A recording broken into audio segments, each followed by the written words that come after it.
Hello, Robert. Nice to Hi, meet you. nice to meet you too. Hi, Fernanda. Hola. Hi, Robert. Tudo bom? Fernanda is here. I love it when you're here hosting, Fernanda.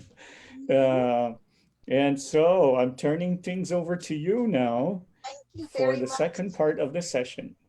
Thank you very much, Tony. Thank you, Nick, for amazing presentation. I think it's very much connected to what Robert is going to bring to us today. I'm very pleased to have Robert with us again because he was in my class, I think 2 or 3 weeks ago, and it was fabulous. So now it's Thank you. an opportunity for us to have it in a broader sense. So I'll introduce Robert in a very quick way, but I think it's important that you know that Robert Bishara is an assistant professor of psychology and humanities at the Northern New Mexico College, US, and director of the Critical Psychology Certificate Program at the Global Center for Advanced Studies in Ireland, USA.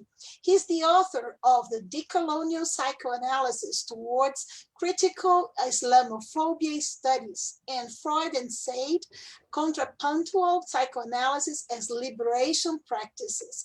He's the editor of A Critical Introduction to Psychology and of Critical Psychology Practices, Psychosocial Non-Alignment to Modernity and Coloniality, to which I contribute a chapter, and I'm very Yes, happy for yes. that. Yes.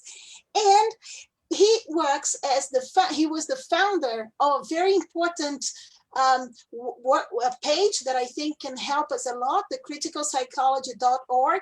There we can find a lot of resource for scholars, for activists, practitioners, and I'm very happy that we can have this connection with you, Robert. I think it's a great opportunity.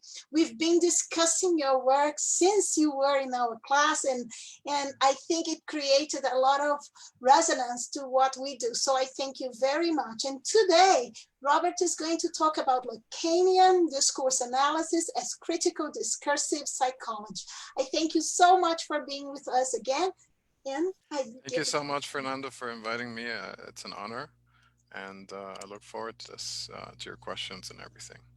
All right, so I'm gonna share screen. You let me know if you can see what I'm Yes. sharing here. Okay.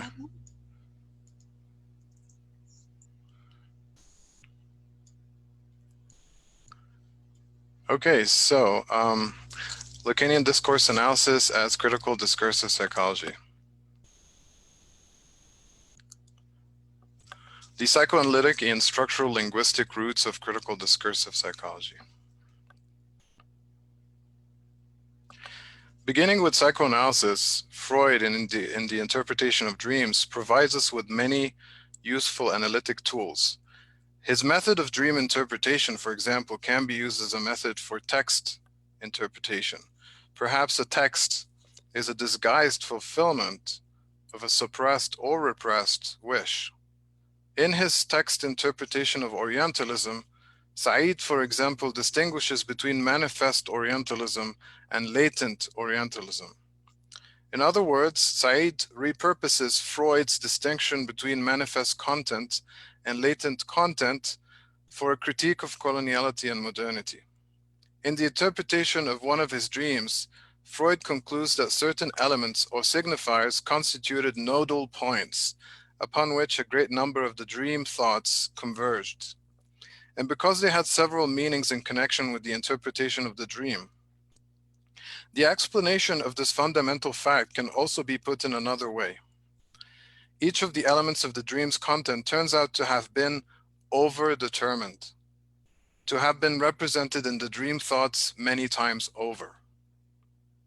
The Freudian notion of nodal points would appear in Lacan as point de capiton, often translated as button ties or quilting points, and would also appear in Laclau and Mouffe. The concept of overdetermination will also be picked up by a number of researchers. Moving on to structural linguistics, de Saussure defined the linguistic sign as the combination of a concept, signified, and a sound image, signifier. Lacan took up this formulation but emphasized the primacy of the signifier over the signified. Here's the central teaching of de Saussure. The bond between the signifier and the signified is arbitrary, since I mean by sign the whole that results from the associating of the signifier with the signified. I can simply say the linguistic sign is arbitrary. The arbitrariness of the sign is a crucial insight from my interpretation of Islamophobia. Equally, Greimas's semiotic square is a powerful tool for exploding binary discourses and for mapping multiple subject positions.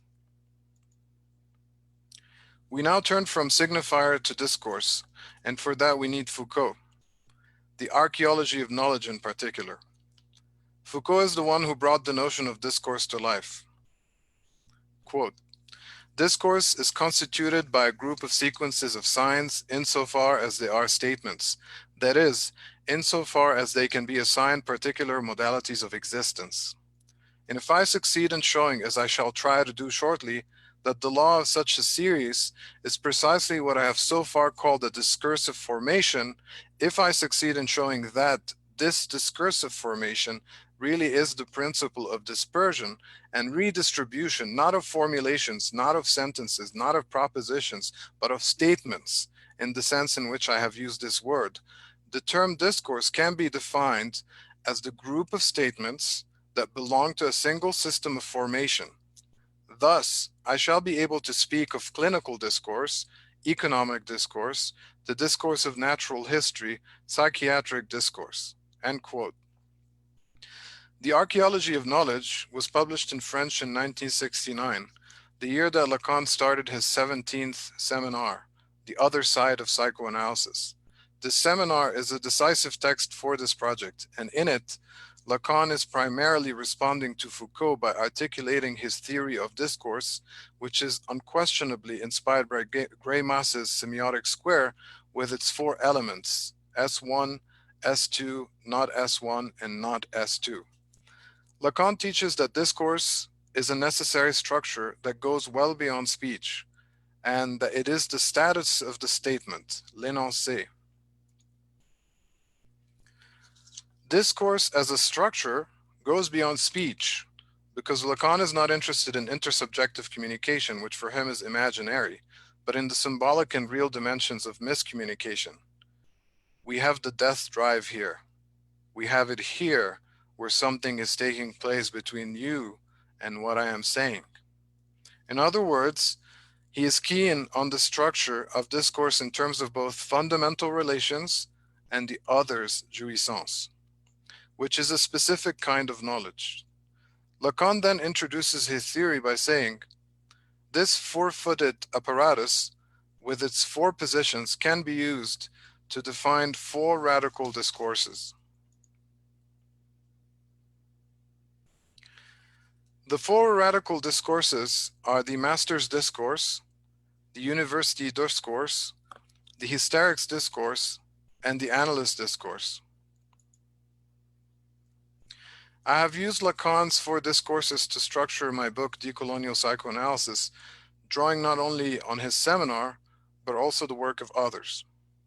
Why four or five discourses, if we include the capitalist discourse? Fink explains, quote, a total of 24 different discourses are possible using these four mathemes in the four different positions. And the fact that Lacan only mentions four discourses suggests that he finds something particularly significant about the order of the elements. End quote. The four mathemes or symbols in Lacanian algebra are barred S, S1, S2, and A. They constitute the structural elements of any discourse according to Lacan. Not the divided S or the barred S is the symbol for the barred subject, who is barred by language, alienated within the other.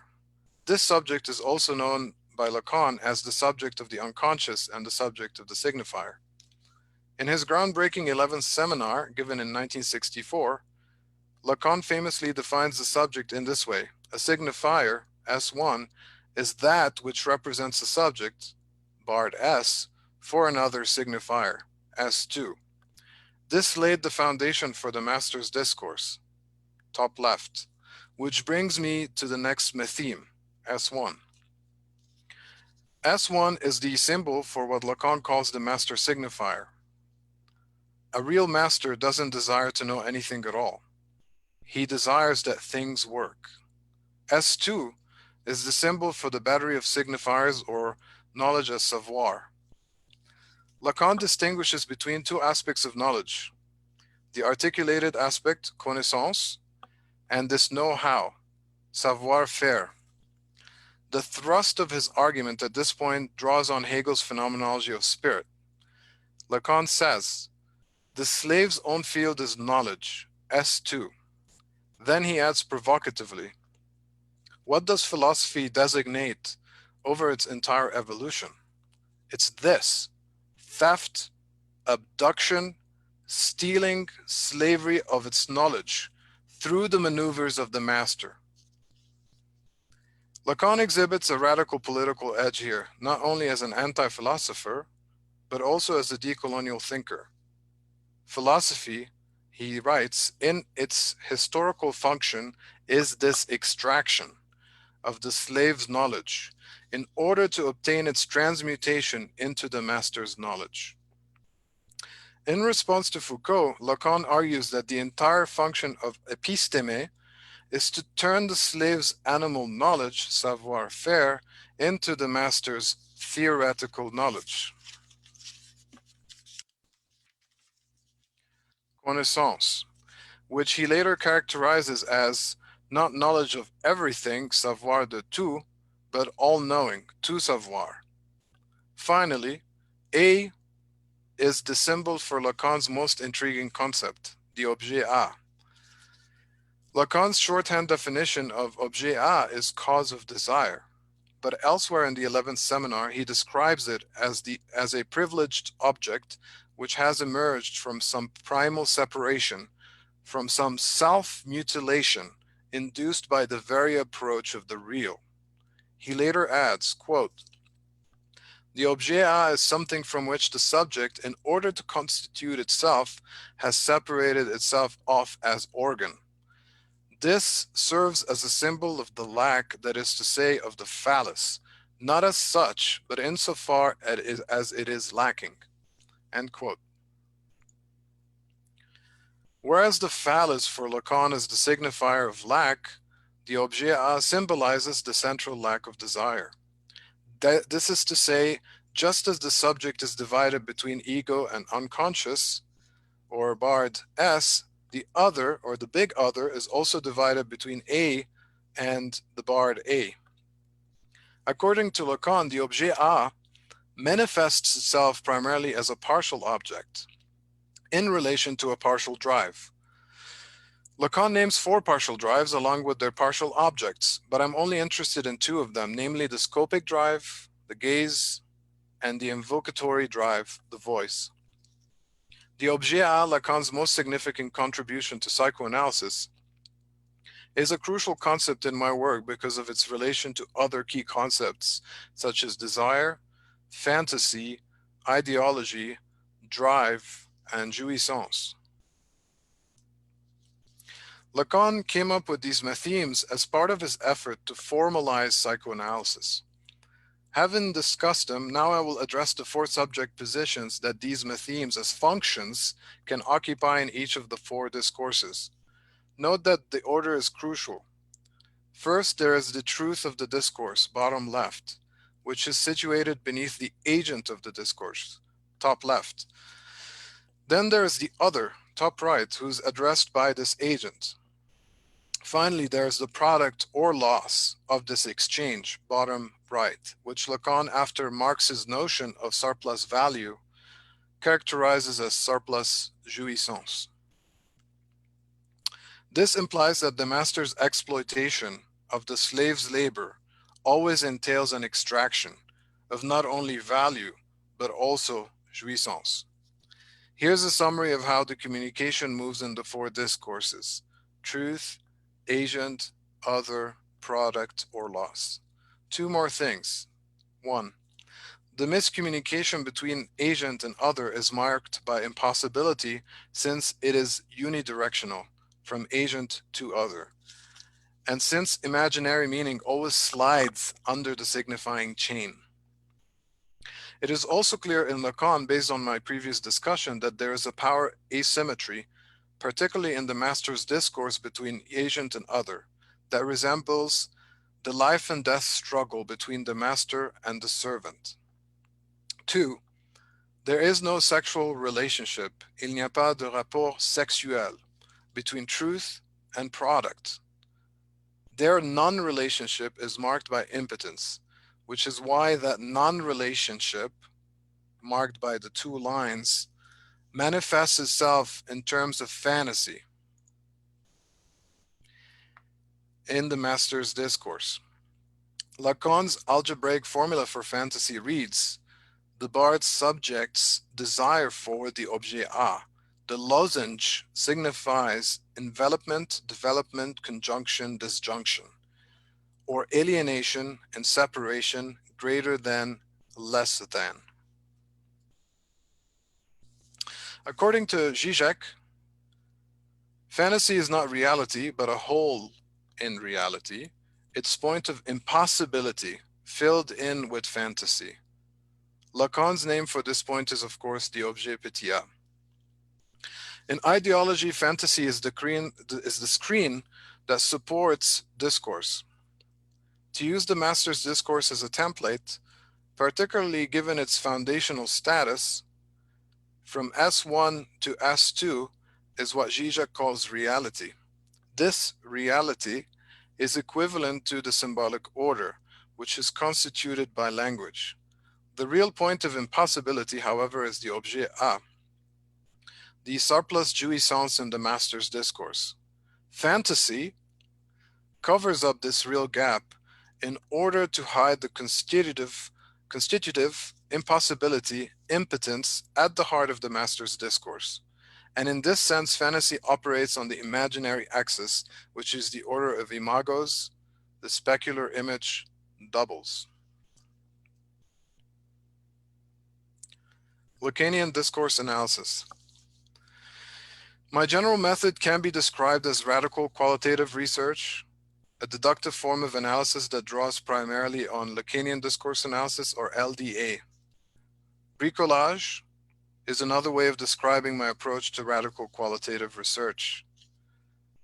According to Kinklow, McLaren, and Steinberg, bricolage can be described as the process of getting down to the nuts and bolts of multidisciplinary or transdisciplinary research. As a bricoleur, for example, I do not try to resolve any of the theoretical methodological tension between Lacan and Foucault vis-a-vis subjectivity. Instead, I draw on both Lacan and Foucault in the spirit of praxis, or theory linked directly with praxis, which would impact upon the real world outside the academy. Parker writes, the analytic task in LDA is a theoretical one of showing how something can be simultaneously of the psyche as well as of the social, without reducing one to the other. This project, being part of the discursive turn, is also a contribution to psychosocial studies and critical discursive psychology. Parker was the first critical psychologist to address discourse analysis vis-a-vis psychoanalysis.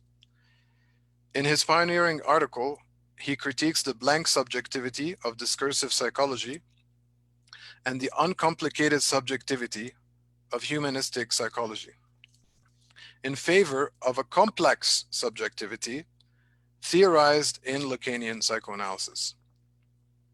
He ends his article by envisioning critical transformative psychoanalytic discourse analytic research, which he would establish 8 years later under the heading Lacanian discourse analysis.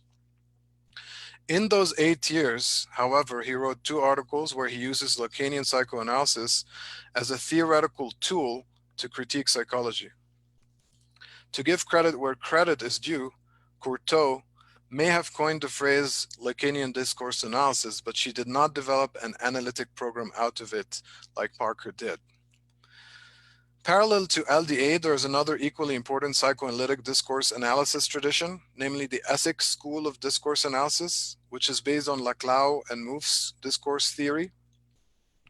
Before Parker's inauguration of the LDA program with his publication of Lacanian Discourse Analysis in Psychology, 7 Theoretical Elements, there were a number of important papers about psychoanalytic discourse analysis. In psychosocial studies, psychoanalytic discourse analysis is a major research program, but there are two factions, Kleinian discourse analysis versus LDA. The development of LDA was a natural move because Lacanian psychoanalysis and discourse theory have many principles in common, like the ambiguity of the social, wherein the social is seen as both regulatory and productive or constitutive of subjectivity. Both psychoanalysis and discourse analysis are concerned with language and interpretation.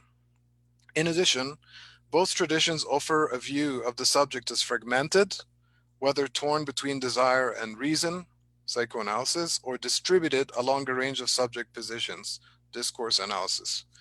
Principles aside, the influence of structural linguistics on Lacan's approach renders his work an important theoretical resource for discourse analysis. After all, he writes, "The unconscious is language." Some of Lacan's other sayings, particularly from his 11th seminar, include, "The unconscious is structured like a language. The unconscious is the discourse of the other. And a signifier is that which represents a subject for another signifier." These are very psychosocial notions, which are totally in line with the principles of the discursive turn. The unconscious is neither inside the individual or psyche, nor outside in society. It is extimate, or psychosocial. Lacan rejects interiority and psychologization in favor of existence. In fact, Lacan writes disparagingly of psychology, calling it the field of the imaginary, in the sense of the illusory. No wonder Parker characterizes him as a barred psychologist. Parker outlines 7 theoretical elements of LDA: formal qualities of text, anchoring of representation, agency and determination, the role of knowledge, positions in language, deadlocks of perspective, and interpretation of textual material. Each element is broken down into sub-elements, distilled from a variety of sources. But Parker is cautious that LDA is not a method that might be applied to texts. The notion that there should be a fixed method or grid for reading text is anathema to Lacanian psychoanalysis. The truth is that a Lacanian discourse analyst is more like an analysand than an analyst, but an analysand faced with chains of signifiers in a text that are not their own. In the same year, another publication came out that employed a version of LDA, though not necessarily Parker's. Georgiaka's article was a very significant contribution to the still emerging field of LDA, and I find that her work is rather overlooked by psychosocial researchers. Georgiaka compellingly shows that the Lacanian subject is a psychosocial subject. Quote, "A Lacanian approach would argue for a thoroughly socially constituted nature of subjectivity using the concept of signification." End quote. For Georgiaka, LDA, even though she does not call it that, provides a theoretical frame and a source of analytical tools for analyzing subjectivity in talk that are consistent with critical psychological projects. Next, she outlines 3 principles of Lacanian analysis of subjectivity in talk and 4 Lacanian paradigms for analyzing subjectivity. The 3 principles, according to Georgiaka, are: the unconscious is located in texts and not in the minds of individuals. Subjectivity is formed through language. And desire is the crucial term in theorizing the articulation of subjectivity. Her 4 paradigms are: the unconscious as a signifying structure which produces effects, the unconscious as breach, the real as breach, and the employment of the concepts of fantasy and desire. Contributions to LDA came primarily from the psychosocial studies group in the UK, while some debated whether the research program should be called psychodiscursive or psychosocial. Others emphasized the polymorphism of marginal, disintegrated qualitative research. The dynamic fragmenting nature of these unconscious processes employed and recognized in the activity of producing and reading texts that work against reducing or fixing subjectivity, and not knowing as an ethical necessity. Then came Pavon-Couillard's From the Conscious Interior to an Exterior Unconscious, Lacan Discourse, Analysis, and Social Psychology in 2010, which is the first book-length treatise on LDA. In the same year, Parker published a sequel to his 2005 article wherein he subdivided the previously developed 7 elements into 21 sub-elements. Now LDA was looking like a strong analytic program. Parker followed up with another paper wherein he argues against the misapplication, mostly by Lacanians, of certain clinical concepts such as transference to qualitative research. Clinical concepts which can only manifest in the clinic as specific space. For Parker, transference pertains precisely and specifically to the clinic as a transferential space. Subsequently, I am aware of this distinction between clinical psychoanalysis and theoretical qualitative psychoanalysis in my work.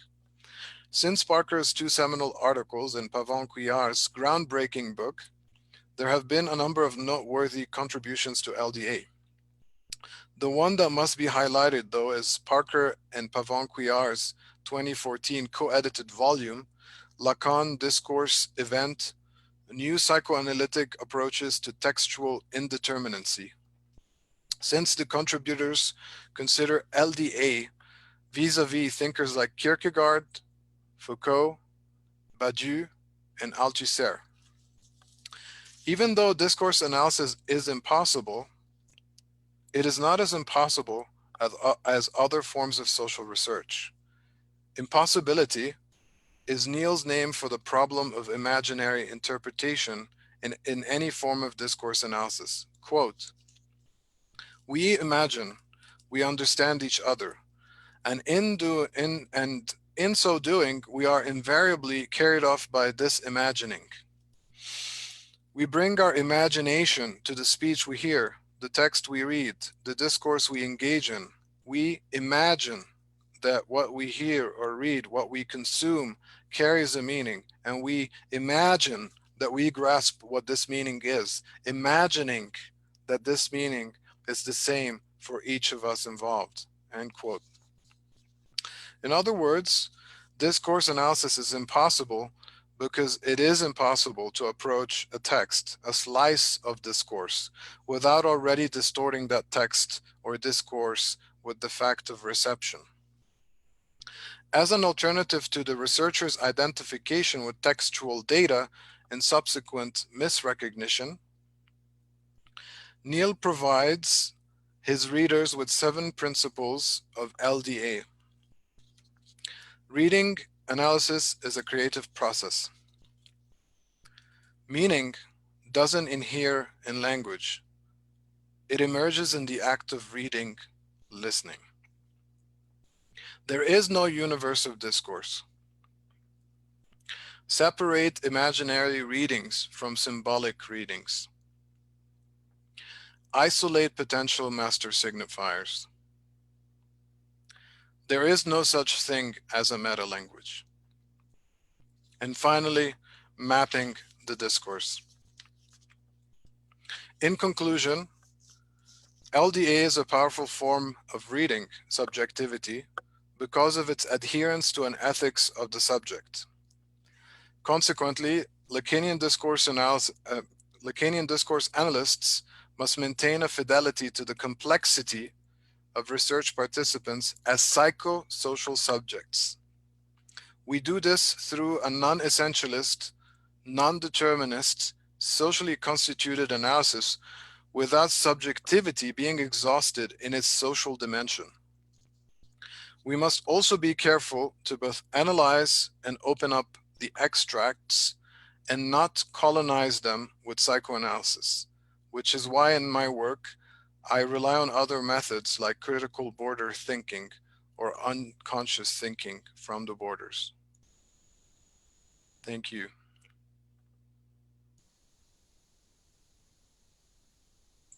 Thank you, Robert.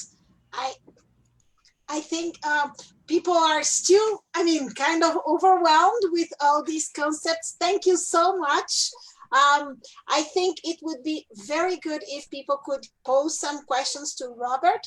I already have one, from my perspective, the one that came from our previous meeting, and today you brought again some of these discussions about the object and the subject and how this connects. And I would like you to talk a little bit, to give us as an example of what you've been doing, the example of the Islamophobia, so that people could realize how you connect this way of doing discourse analysis to, a more concrete example. I think that would be very nice. So if you could do this while we do this, people could pose the questions for us on the Q&A, please. Sure.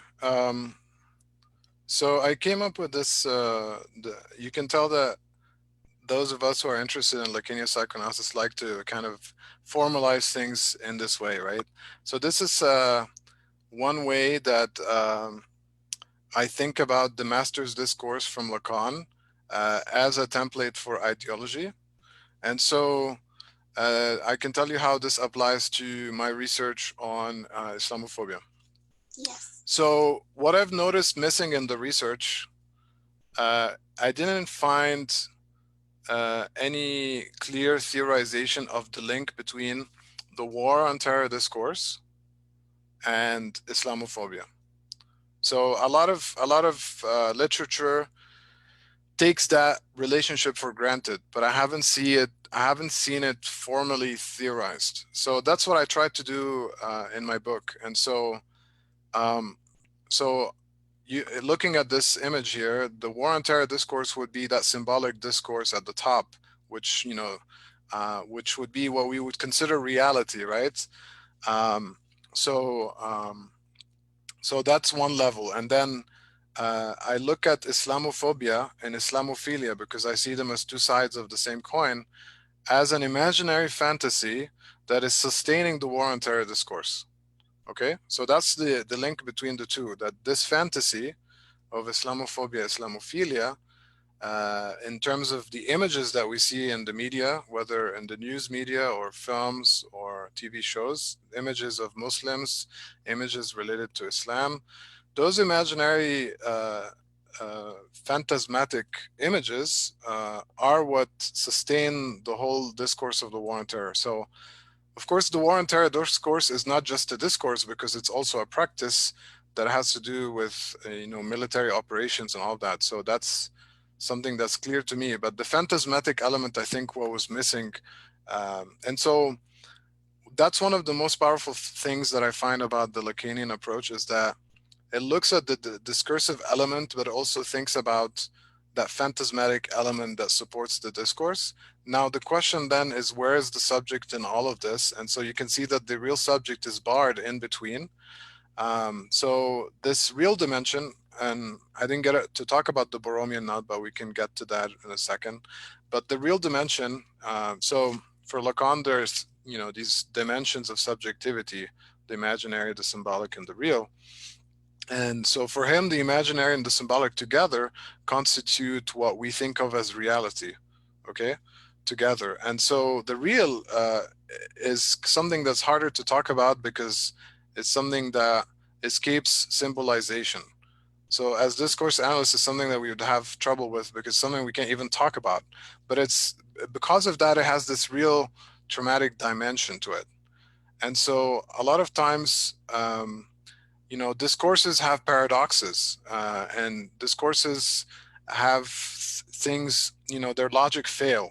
They have these paradoxes. And so the fantasy then comes in to kind of close in that loop or close in that hole. So that's the role of fantasy. It works kind of like a patch it patches those paradoxical moments or these traumatic moments in the discourse. And it's those traumatic aspects where we find subjectivity, really. So this is what I try to do with my work, is try to map out these different dimensions in relation to subjectivity.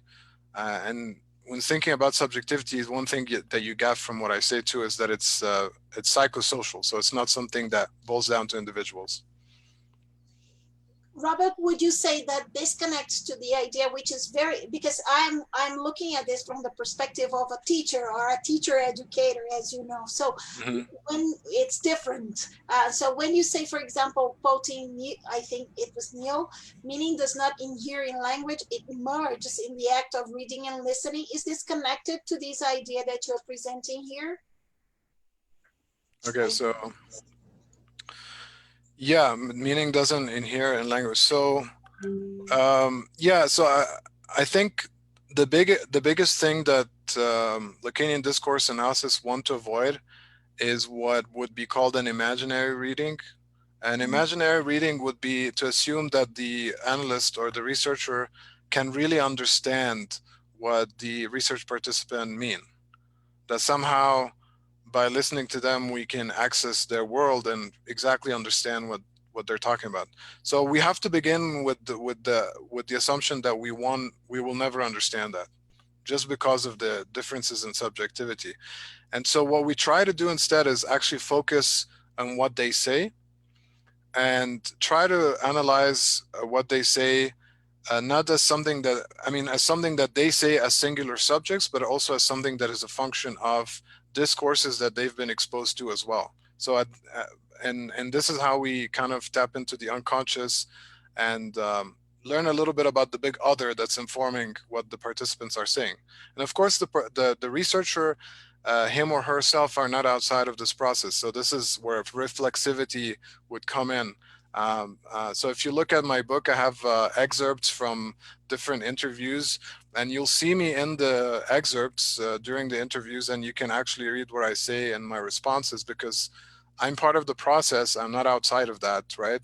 And so as I'm reflecting on what is being said from the participants, I also reflect on what I said and why I said that. So that's part of the analysis too.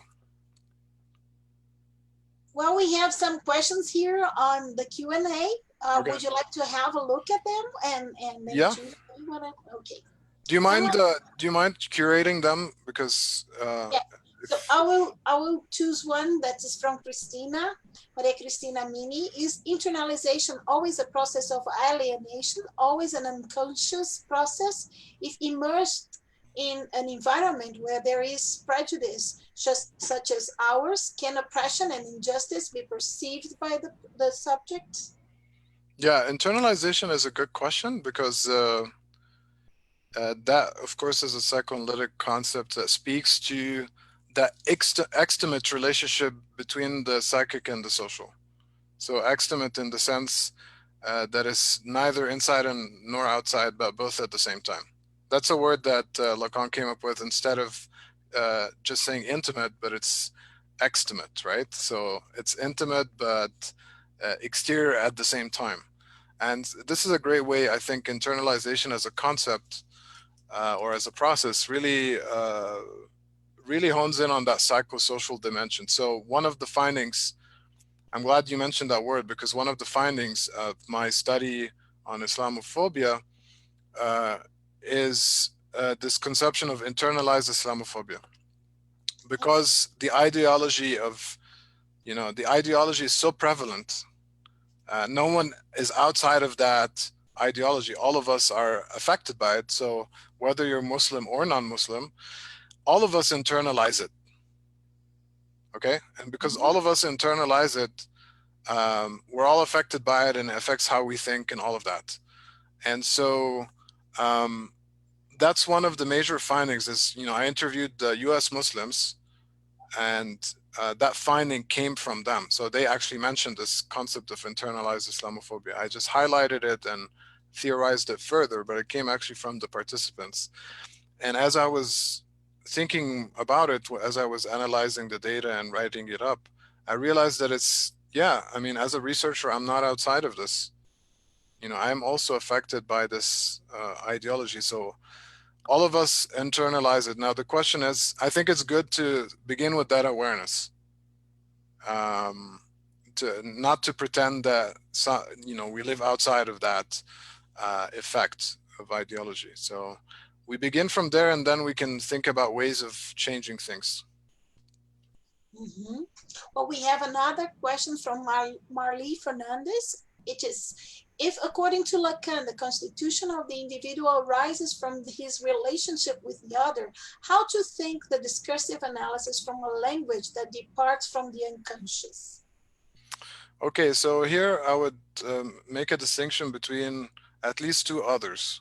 Okay, so there's like and this is the kind of the last image, if I may share it again, I think will be helpful. So this is the L schema from Lacan's decree, and so when you're talking with another subject, another human being, there's an imaginary relation to that conversation, which is basically a relationship between my ego and their ego. So this is how it's kind of schematized here. This is the little other, another person, their ego speaking to my ego. And at this level, this is when we start nodding and believe that we understand each other. So that's something that we cannot not do as human beings, right? But that's the level of meaning, in other words. And hermeneutics, phenomenology do a great job with this level.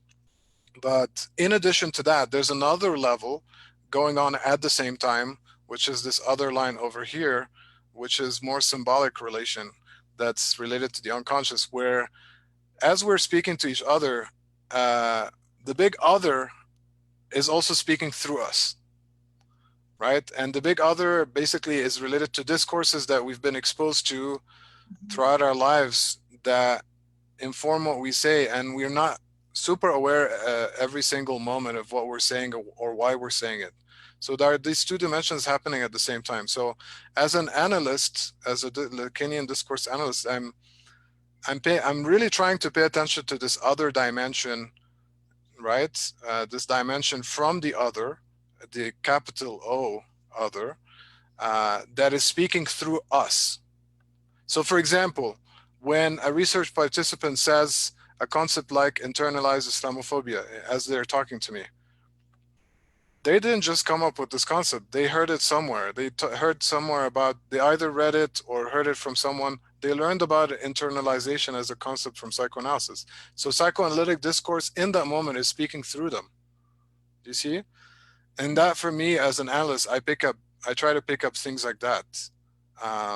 And I try my best, because it's so hard, not to get distracted by the imaginary dimension. This is the dimension that we enjoy when we deal with humans on a, a daily basis for fun.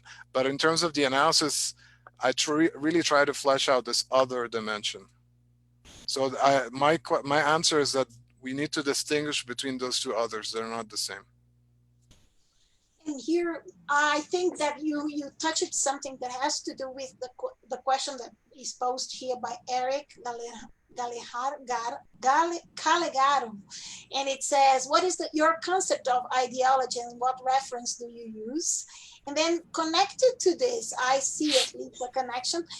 Someone asks, what would be the topics or elements that connect Foucault and Lacan proposed with respect to subjectivity and I can't say this in French, but asubjectivation, I don't know, if such connection exists. Okay. So the first question about ideology, of course, this concept goes back to Marx, who thought about it in terms of the ruling ideas of the ruling class, right? So basically, all the kind of ideas that cover up the material forces of production in society, so that we don't think about how we're being oppressed that way. So that is done usually through culture, religion, even education, all these institutions. So basically ways for us not to think about our own alienation. So that's the kind of classical notion of ideology. But ideology went through a lot of, in Gramsci talks about hegemony in terms of like that people are not being coerced to accept those ideas, but that they consent to them. And then there's Althusser, who talks about ideological state apparatus and interpolation and hailing and all of that, which I think was very much influenced by psychoanalysis, because he talks about how you become a subject in ideology that moment when you're interpolated. When someone tells you, hey, you, and you realize, oh, wow, I'm a subject in that moment because I'm being hailed, right? Then I think the biggest innovation that influenced my thinking is Zizek's kind of reinvigoration of the concept of ideology in the late 80s. Because pretty much at that point, and this kind of historically coincides with, the beginning of the collapse of the Soviet Union. And so there's this idea, especially in the United States, that we don't have ideology, but they do over there, communism, right? So of course, Zizek's work is very important to show that ideology is still a relevant concept, and he brings out the phantasmatic dimension of it, which I try to highlight in my work. So the ideology has those two dimensions working together, a symbolic dimension related to discourse, but that dimension is always sustained by fantasy. And the fantasy there has a function, which is always to suture any real trauma. So, any society has potential traumas and breakdowns going on, and the symbolic discourses cannot account for those, right? They will not calm us down. So then fantasy kicks in to try to fill in those holes. And so that's how Zizek makes sense of how ideology works, using kind of a mixture between Marx and Lacan, if you will. Okay. There is another question that says, you argue that Lacan it's from Klein.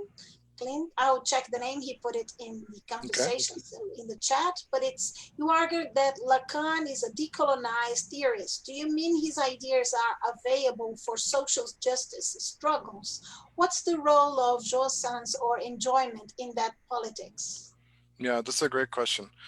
So, in the 70s seminar, which I draw a lot from because that's where Lacan really explores the notion of the four discourses and all of that. And he's very critical of philosophy there. You heard my quotes from him today where he talks about how the master, when he came up with the master's discourse, he was thinking of philosophy specifically. Okay. The university discourse for him is always sustaining the master's discourse, and the university discourse is related to philosophy. So he thinks that there's something oppressive about philosophy, and he's influenced by Hegel in the sense that philosophy is always related to extraction of knowledge. But what he adds from a psychoanalytic perspective is he's saying that not only is this extraction of labor, extraction of value in the Marxist sense, there's also an extraction of jouissance. Okay. So that's kind of the dark side of the master's discourse and the university discourse. But on a decolonial side, to kind of answer Clint's question, there are two other discourses that I think have decolonial potentials, and those are the hysterics discourse and the analyst discourse. So he basically frames the hysterics discourse as an alternative to the university one.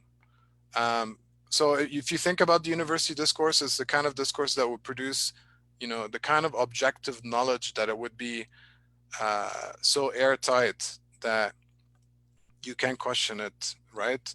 And it's there basically to support the status quo, right? The hysterics discourse, and this goes back to the history of psychoanalysis itself, the first, documented hysteric is the person that taught Freud about actually psychoanalysis.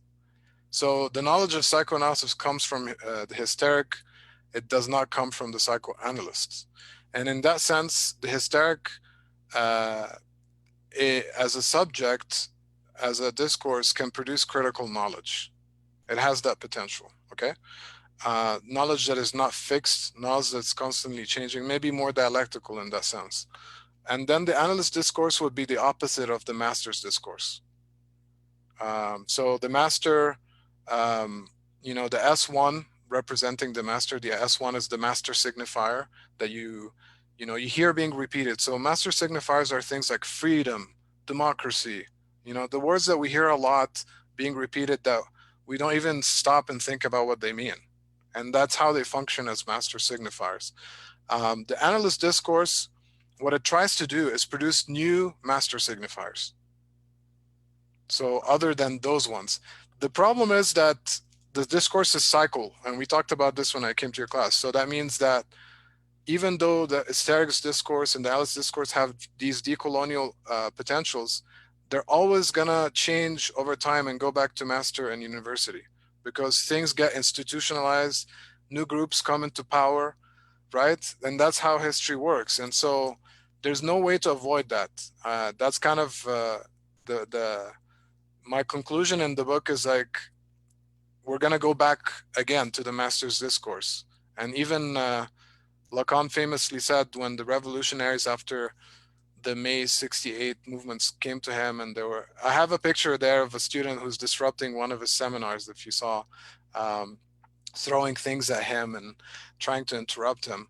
And he famously said to the students, well, you are just looking for a new master, right? The students are frustrated. They don't know what they want. They want a different political program.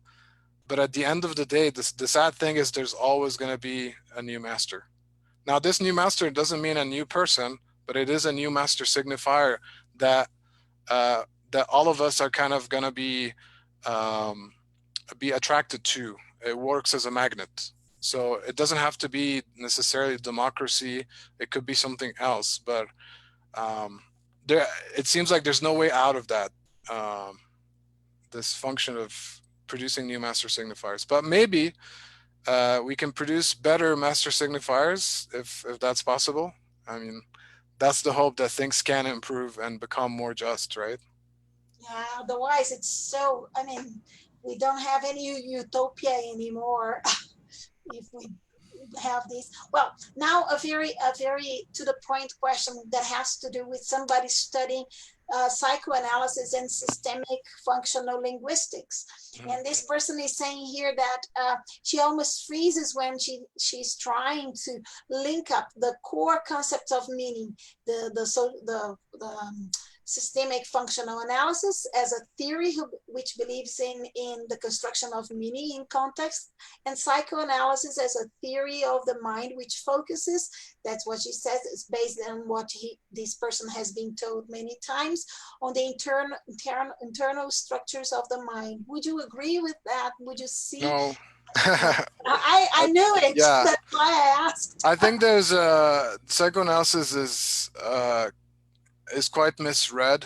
I mean, I begin with Freud, if you remember in my talk today, and I read to you a good quote from Freud from The Interpretation of Dreams, where he talks about nodal points. And so in that book, of course, he's analyzing other people's dreams, Annelies dreams, his own dreams. And you can see that his method of dream interpretation is a very linguistic method. His key insight is that do not be distracted by the manifest content of the dream, and try to kind of recode this dream by trying to understand the linguistic logic that is under those images. Okay? And so psychoanalysis, one can argue from the beginning, is always focused on that linguistic dimension, which is always, you know, a psychosocial dimension, because language comes to us from outside. Now we internalize it, but we cannot say that it's completely our own, because we don't live in a vacuum, right? So you can do great work with psychoanalysis in terms of your research without even talking about the mind once. And I probably didn't use the word mind once in my talk, right?